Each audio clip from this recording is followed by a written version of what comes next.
ça me fait plaisir de faire plaisir. C'est ça finalement. Le reste, ça a peu d'importance. Bonjour, je suis Loïc Prigent, vous écoutez Louis Vuitton Extended, le podcast. Dans cet épisode, j'ai passé un agréable moment avec le chef Cyril Lignac, qui est à la tête d'un véritable empire culinaire et qui signe une première collaboration avec Louis Vuitton. Vous ne le savez peut-être pas, mais je viens d'une famille de maraîchers bretons, donc la cuisine et les bons produits, c'est hyper important. On ne le présente plus, mais cet épisode est l'occasion de découvrir une facette plus intime de ce chef à la bonne humeur contagieuse. Bonjour Cyril Lignac. Bonjour. Alors c'est en très grande modestie que je vous reçois, parce que moi, quand je suis en cuisine, apparemment, le seul truc que je sais faire, c'est en regardant ce que les autres font.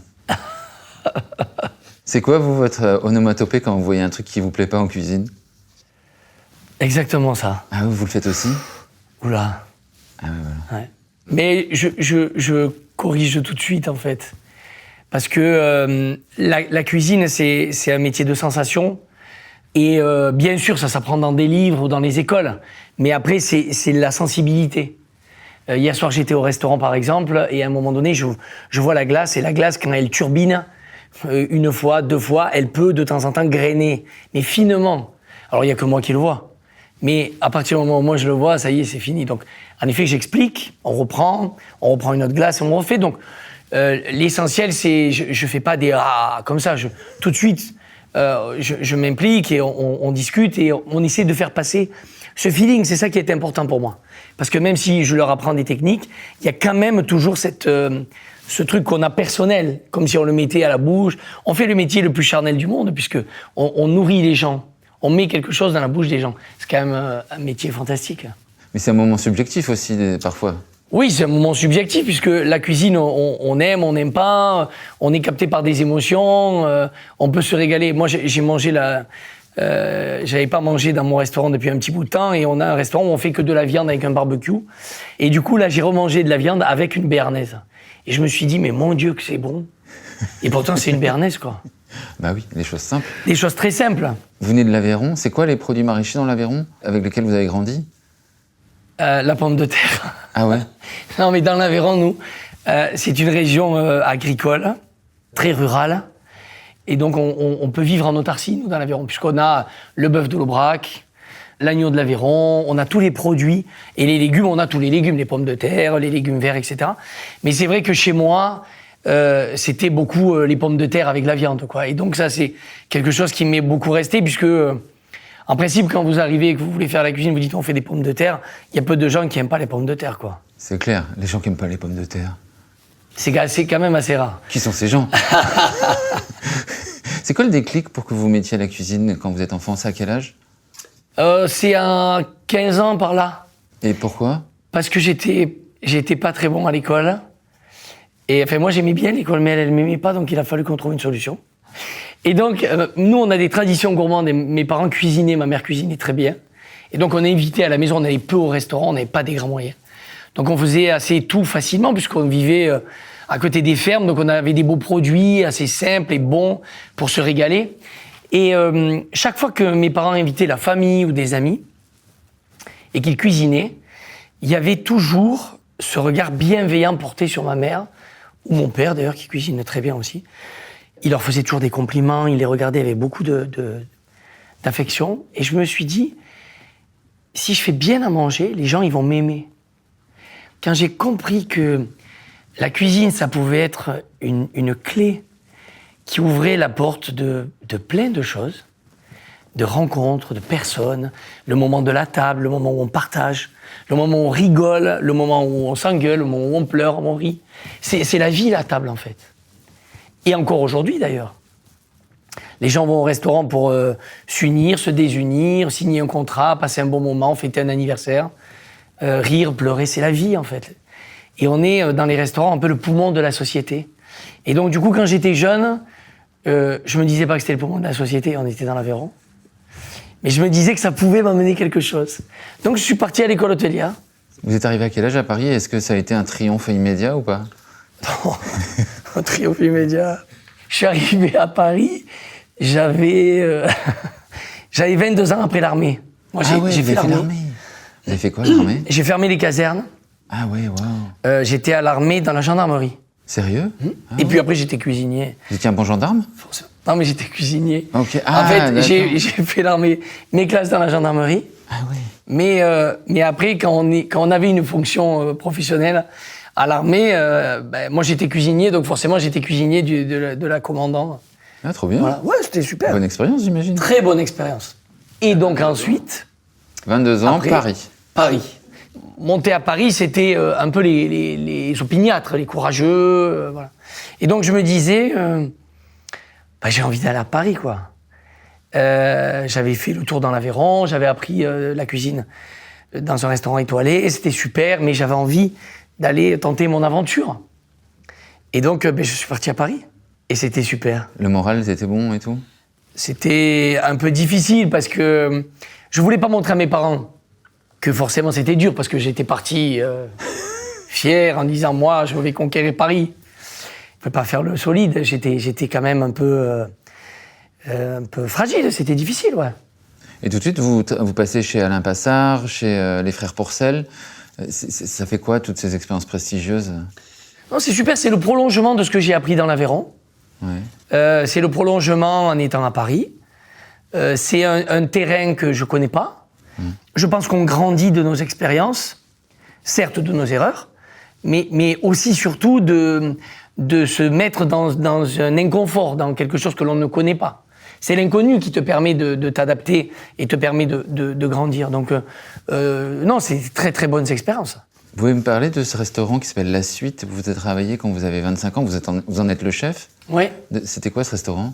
En fait, après que j'ai travaillé donc, chez ces grands chefs, les frères Pourcel me proposent de m'occuper d'un restaurant. Ils allaient faire un peu la carte, qui s'appelait La Suite, qui était dans ces années 2003-2004, ces restos branchés où il y avait le tout Paris et ça mélangeait la nuit, la fête et la cuisine, etc. C'était un peu quelque chose de nouveau. Mais moi, j'étais focus sur la cuisine. J'avais 25 ans.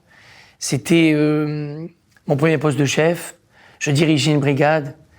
On faisait à manger pour des gens connus. Et donc, c'était le Graal un peu de ce. Il y a les Rolling Stones et Karl Lagerfeld qui Ouais, débarquent on avait fait les défilés. Exactement. Non, mais pour moi, c'était...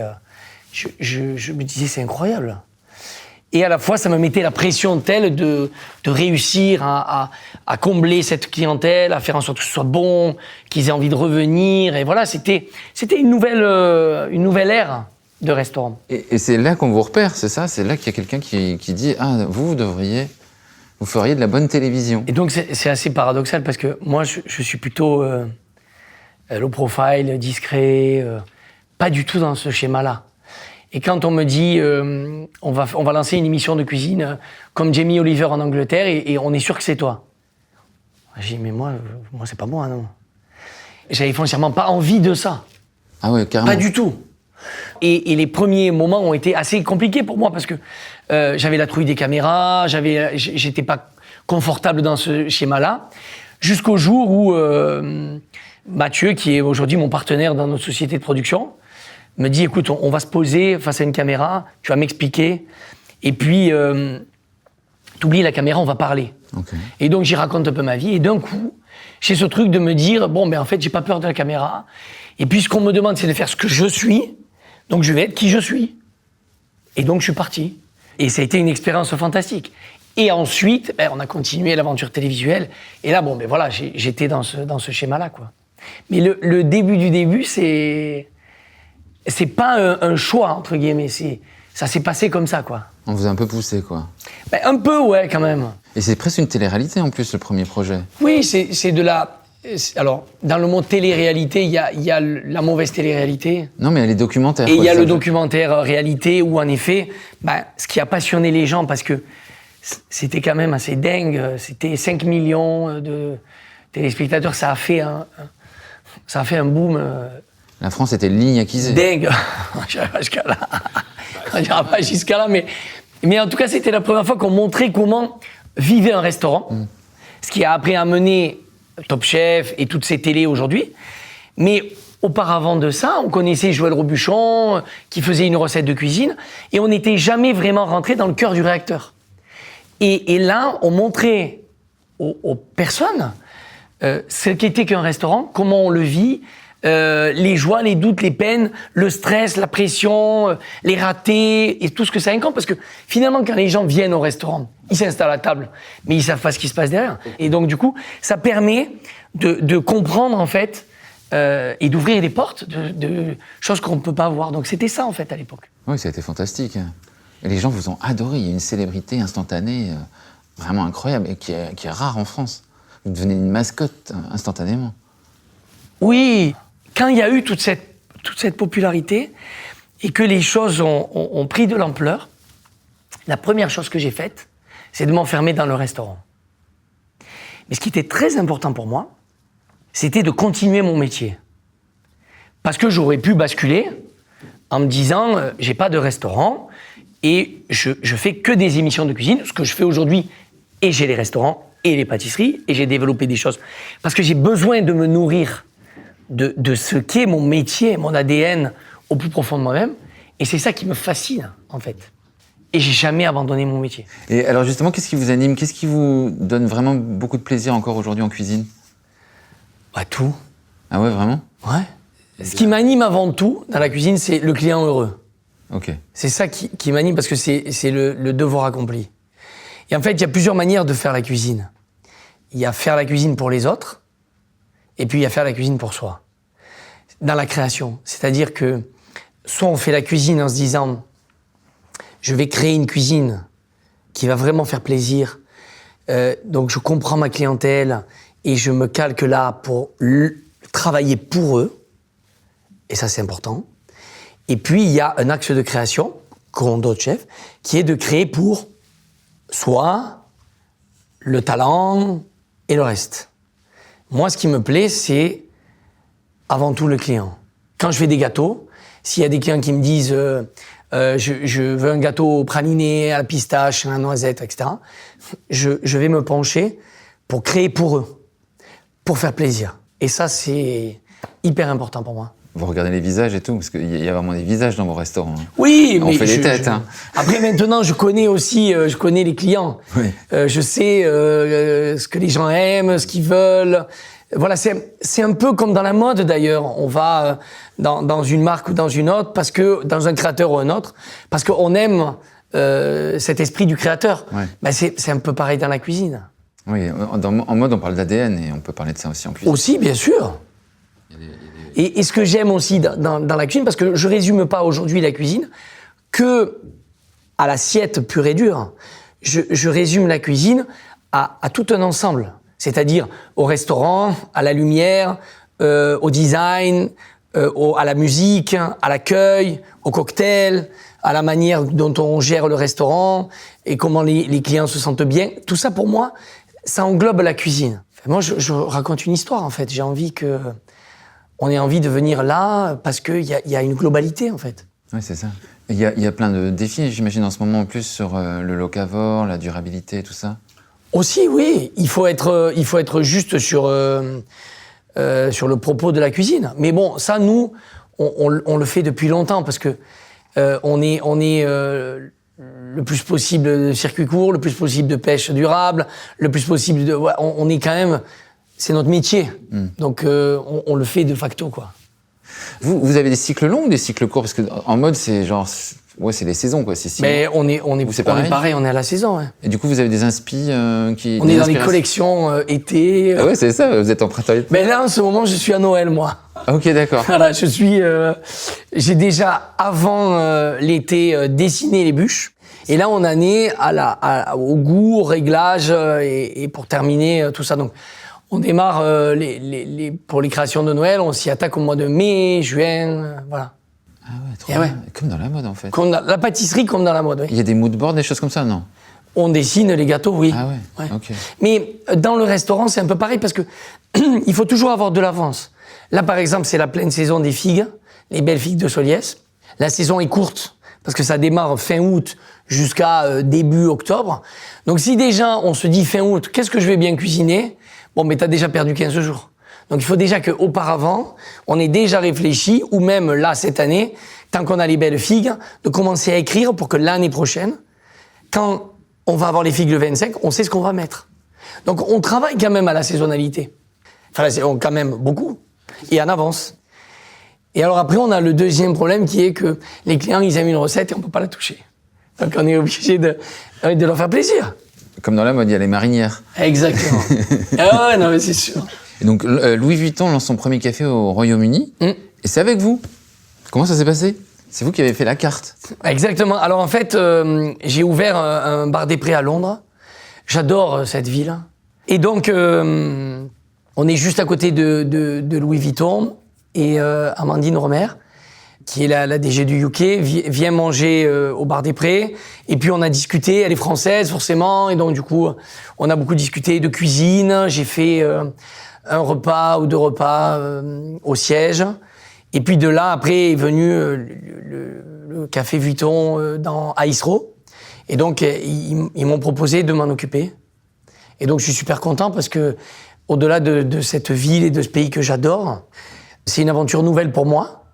Et c'est génial de pouvoir collaborer et de me mettre dans cette cuisine du café Vuitton, d'amener le savoir-vivre à la française, de pouvoir mettre ce petit point de France à l'intérieur du UK, de voir tous ces voyageurs qui vont passer, de pouvoir échanger avec la création de la marque, l'échange autour des traditions et de tout ce que l'on peut mettre à l'intérieur de la cuisine, dans ce café finalement de voyageurs, puisque Vuitton c'est quand même le voyage.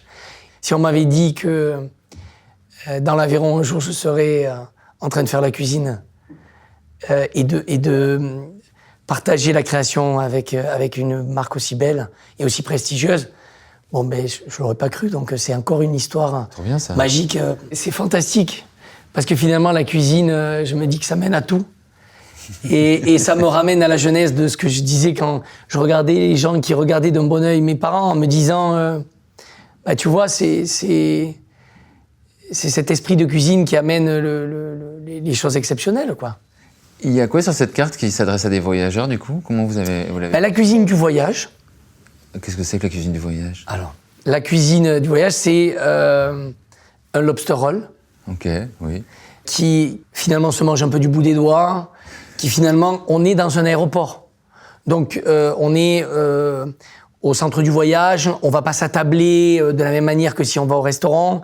À la fois, on va trouver dans l'agitation d'un aéroport un endroit à la française, un endroit où on peut se poser, et donc à travers la cuisine faire des plats que l'on mange, un croque-monsieur, de faire une belle salade en fraîcheur, de travailler ma galette de tourteau signature où on a vraiment les tranches d'avocat déposées, je l'ai fait en forme de Vivienne.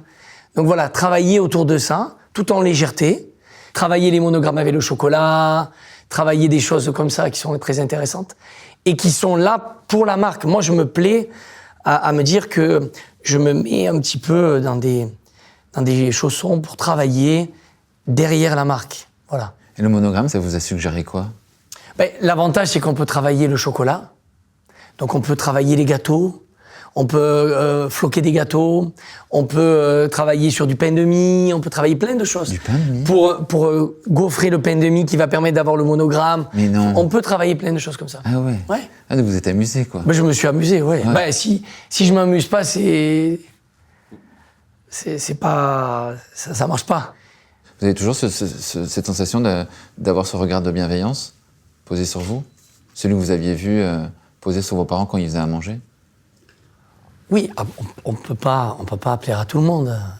Mais je me sens quand même privilégié parce que on me parle, et en tout cas, ma vie, c'est la cuisine, c'est le plaisir, c'est les gâteaux. Donc les gens sont toujours gentils et ça me fait plaisir de faire plaisir. C'est ça finalement.